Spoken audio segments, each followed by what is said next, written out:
और बिजनेस में उतर गया तो मेरे को रिस्क तो बहुत बड़ा आएगा। अगर नुकसान हो गया तो क्या करूंगा, अगर मेरे को किसी व्यापारी ने ठग दिया तो मैं क्या करूंगा। एक महीने की सैलरी है 20,000 रुपए, ठीक है, और अगर उसमें से हम एक्सपेंसेस काट दें, मतलब आपके पास बचा कुछ नहीं महीने के अंत में।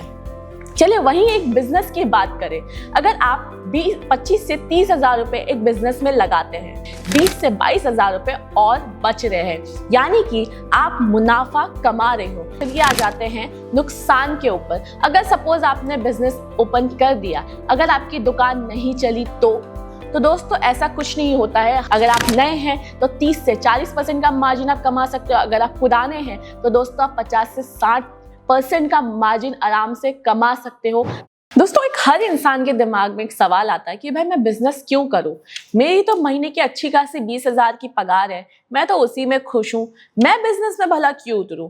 और बिजनेस में उतर गया तो मेरे को रिस्क तो बहुत बड़ा आएगा। अगर नुकसान हो गया तो क्या करूंगा, अगर मेरे को किसी व्यापारी ने ठग दिया तो मैं क्या करूंगा। ये सारे सवाल एक आम इंसान के दिमाग में चलता है, लेकिन उस चीज का सॉल्यूशन हम लेके आए हैं आपके लिए। चलिए हम कैलकुलेट करके आपको सीधा से सवाल का जवाब देंगे।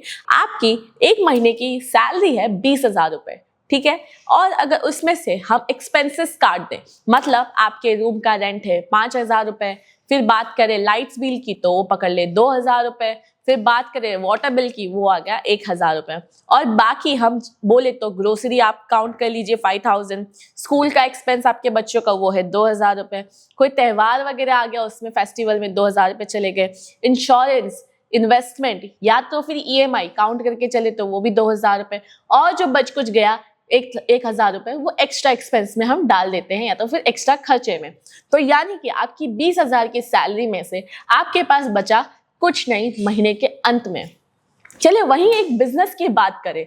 अगर आप 25 से 30,000 रुपए एक बिजनेस में लगाते हैं तो उसमें अगर आप 40% का भी मार्जिन पकड़ के चले तो मतलब 30,000 में से 40% आपने प्रॉफिट कमाया, हर एक प्रोडक्ट पे आपने 12,000 रुपए एक्स्ट्रा कमाए, यानी कुल आपने 30,000 को 42,000 में कन्वर्ट किया।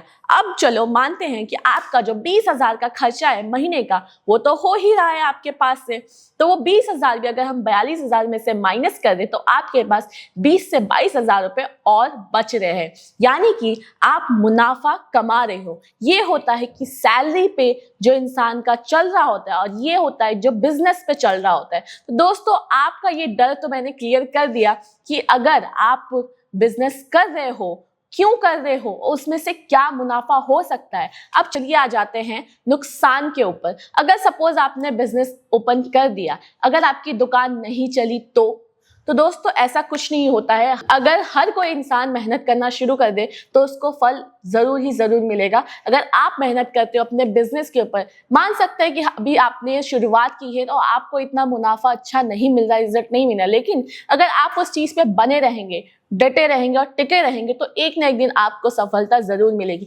लेकिन ये तो मैंने मिनिमम सा प्रॉफिट बताया, मैंने 40% मार्जिन आपको काउंट करवाया। जो बिजनेसमैन होते हैं, जो कपड़ों का व्यापार करते हैं, वो 40 से 50% मार्जिन आराम से कमा लेते हैं। मैंने 40% काउंट इसलिए क्योंकि आप नया शुरू करोगे तो आपको ये चीज दिक्कत देने वाली है। अब चलिए आ जाते हैं नुकसान के ऊपर कि भाई अगर किसी व्यापारी ने आपको ठग दिया तो क्या होगा। तो दोस्तों व्यापार करने से पहले खास करके कपड़ों की बात करूं तो जब कपड़ों का नाम ले ही रहे तो दोस्तों सूरत को हम नहीं भूल सकते। ये सूरत का एक लौता शहर है जो डेली का 4.2 करोड़ मीटर कपड़ा डेली प्रोड्यूस करता है। और साथ ही बात करूं मैं यहाँ के टेक्सटाइल मार्केट की तो दोस्तों यहाँ पे 75,000 से भी प्लस ट्रेडर्स टेक्सटाइल मार्केट में हैं। अब इनमें से कौन सही है, कौन गलत है, कौन सही और कौन ठग है, इस चीज की जानकारी तो मुझे नहीं है, लेकिन कौन सही है इस चीज की जानकारी मुझे जरूर है। तो दोस्तों आप आ जाइए अजमेरा फैशन में, जहां पे आपको जो भी आप कपड़ा खरीद रहे हो उसमें आपको अच्छा खासा मार्जिन मिल जाएगा। और बात करूं रेट्स की, इनके रेट्स इतने रीजनेबल है कि आप आराम से अफोर्ड कर सकते हो और अच्छा खासा मार्जिन लगा के बेच सकते हो। अगर आप नए हैं तो 30 से 40% का मार्जिन आप कमा सकते हो। अगर आप पुराने हैं तो दोस्तों आप 50 से 60% का मार्जिन आराम से कमा सकते हो, आपके इन्वेस्टमेंट से लेकर आपके एक्सपेंसेस तक का। तो ये था डिफरेंस, आप बिजनेस क्यों करें क्यों नहीं करें। तो जॉब और बिजनेस के बीच में। तो उम्मीद करती हूँ दोस्तों कि आपको मेरा वीडियो अच्छा लगा होगा, तो जरूर से लाइक शेयर सब्सक्राइब कर दीजिएगा मेरे चैनल को। बेल आइकन को प्रेस करना बिल्कुल भी मत भूलिएगा नोटिफिकेशन के लिए। मैं इसी तरह से आपके लिए मजेदार वीडियोस लेके आया करूंगी और आपको सिखाऊंगी कि बिजनेस कैसे करें। तो जल्दी मिलती हूँ आपको नेक्स्ट वीडियो में, तब तक के लिए नमस्कार।